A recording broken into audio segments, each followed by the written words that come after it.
Catherine lahir pada 1990 dan dia adalah sosok yang selalu menarik perhatian siapapun yang ada di sekitar dia. Ketika berada di bangku kuliah, dia mengambil jurusan periklanan, desain, dan percetakan. Selain itu, Catherine juga bekerja sebagai seorang model. Dia melakukan apa saja, mulai dari peragaan busana, pemotretan, dan kontes kecantikan. Itulah dunia yang digeluti dan dicintai oleh seorang Catherine. Di media sosial, dia bernama Brasilia dan memiliki banyak follower. Catherine bukan tipe pemalas dan dia akan sibuk mengoperasikan komputer untuk mempelajari pekerjaan yang akan dilakukannya besok hari. Pada malam hari, Catherine juga masih sibuk menjadi seorang penari di sebuah klub. Uang yang didapatnya dari sana akan dipakainya untuk membeli tiket ke tempat-tempat pemotretannya. Selain itu, dia juga masih bisa meluangkan waktu untuk kuliah. Catherine digambarkan sebagai orang yang tulus dan baik hati. Dia membuka pintunya untuk salah satu temannya dan anaknya untuk tinggal di rumahnya bersamanya saat mereka mengalami masa sulit. Catherine bahkan mau tidur di lantai supaya temannya dan anaknya bisa tidur di kasur dan dia berusaha memenuhi kebutuhan mereka. Pada 2008, Catherine bertemu dengan Russell saat dia bekerja di nightclub. Russell biasanya menonton Catherine menari selama beberapa kunjungannya dalam seminggu sampai akhirnya mengajaknya berkencan. Mereka mulai berkencan 3-4 bulan setelah Catherine mulai bekerja di sana. Russell senang menghujani Catherine dengan hal-hal indah. Dia sering membawa Catherine jalan-jalan, mengantarnya berkeliling dengan mobil barunya, dan membelikannya banyak hadiah. Russell memberitahu Catherine bahwa dia adalah seorang produser musik. Dia juga pernah menjadi bagian dari grup tahun 90-an High Five. High Five baru saja hendak mencapai platinum karena gerakan tarian dan harmonisasi mereka sangat menonjol dan menjadikan mereka terkenal. Namun kemudian grup tersebut benar-benar menurun dan menghilang karena beberapa tragedi. Russell akhirnya meninggalkan grup karena masalah kontrak. Setelah kepergiannya, grup tersebut menjadi kuartet. Sejak awal, keluarga Catherine, terutama adik perempuannya Glenda, bisa mencium sesuatu yang tidak beres dalam diri Russell. Ketika mereka bertemu, Catherine masih berusia 18 tahun, sedangkan Russell sudah 30 tahunan. Dia mengaku sebagai produser musik, tetapi sebenarnya dia tidak mempunyai pekerjaan. Russell tipikal orang yang mengagungkan pencitraan diri dibandingkan hal lainnya. Di awal hubungan mereka, Catherine sempat mengalami kecelakaan saat memakai mobil Russell. Mobil sempat terbalik beberapa kali dan menabrak pohon. Anehnya, Russell tampak lebih memperhatikan mobilnya ketimbang keselamatan Catherine. Catherine segera diterbangkan ke rumah sakit, sementara Russell hanya sibuk memarahi Catherine karena dia sudah merusakkan mobilnya. Catherine yang merasa bersalah mencicil uang pengganti biaya kerusakan. Setelah 5 bulan berpacaran, Catherine dan Russell hidup seatap. Catherine kemudian hamil anak pertamanya. Kemudian, mereka kembali dikaruniai satu bayi laki-laki lagi. Catherine meninggalkan bangku kuliah demi mengurus anak-anaknya. Russell memiliki saudara laki-laki bernama Ronald yang ditangkap polisi karena melakukan KDRT kepada istrinya. Pada hari dia meninggalkannya dan mengajukan gugatan cerai, dia menembak istrinya 5 kali di depan anak-anak mereka. Dia dijatuhi hukuman 80 tahun penjara.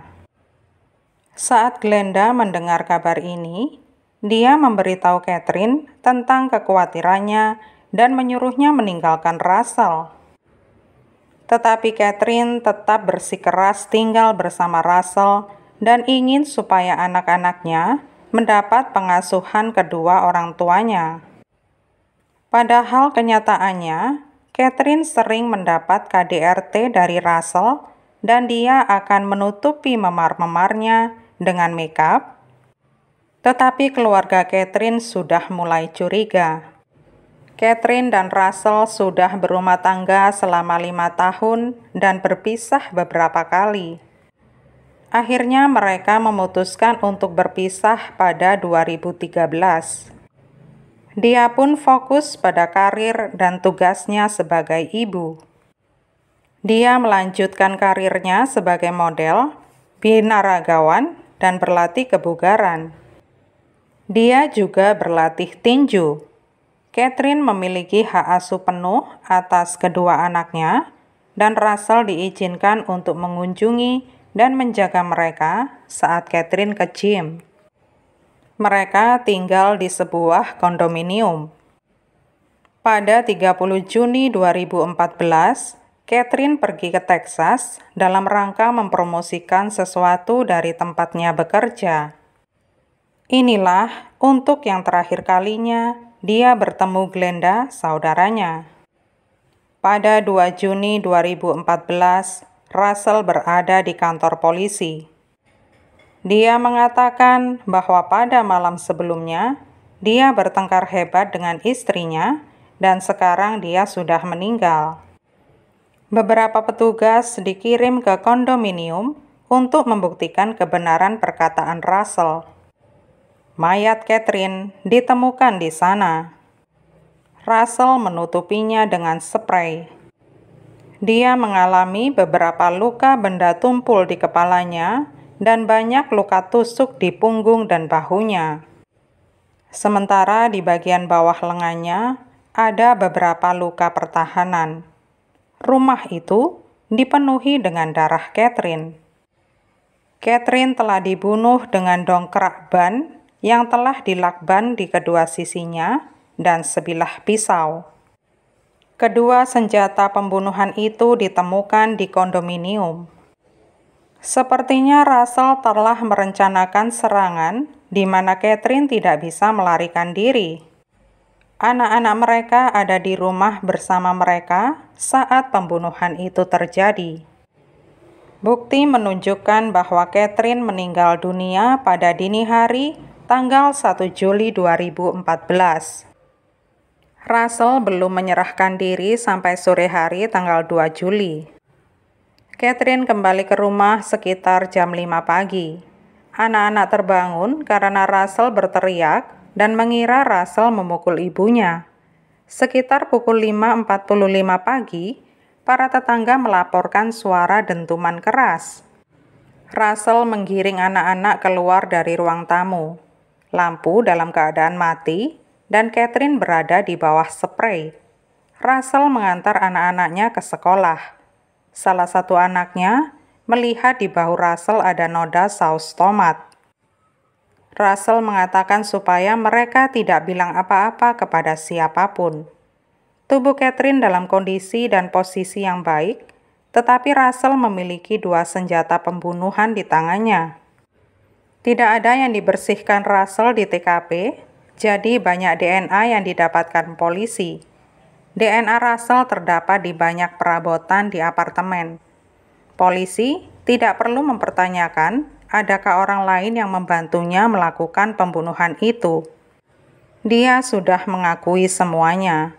Russell sudah berencana untuk menyerahkan diri. Dia pun membersihkan diri supaya citra bersihnya diketahui semua orang. Dia mencukur kepalanya sendiri, mencocokkan warna kemeja dengan celananya sebelum menyerahkan diri dengan datang ke kantor polisi. Diyakini bahwa dia menyerahkan diri supaya tenar dan viral. Diyakini bahwa motif pembunuhan ini adalah cemburu.